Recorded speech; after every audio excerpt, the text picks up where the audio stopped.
丰泰特别来替家己山区的农民是赶紧抢收这农作物，也替这园仔内面的农作物做防贷措施。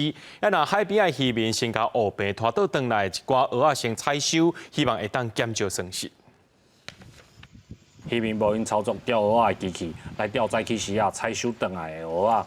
风台杜苏芮虽然也未对台湾产生影响，不过家己县沿海的蚵农已经开始先做准备。乌病唔若拢救转来啊，嘛趁海影也未大，赶紧抢收蚵仔。你若拄好有即摆会算风险大，风险大嘛是算。就迄一抓拖转来就要4000几啊，4、5千块油钱啊！哇，嘛是爱去拖，惊抓。我多啊！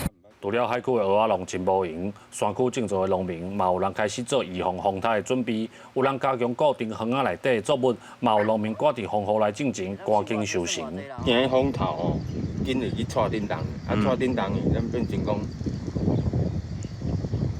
紧相对就袂大啦。啊，伊风来忙啊，遐尼啊，无过倒啊，还紧采收一寡好成本啊。风台杜苏芮豆豆接近台湾，虽然目前也未确定敢会登陆，不过靠天吃饭的农渔民拢唔敢计放风，拢已经提早做好准备，希望会当降低风台所造成的影响，降低损失。记者林伟霆，家己报道。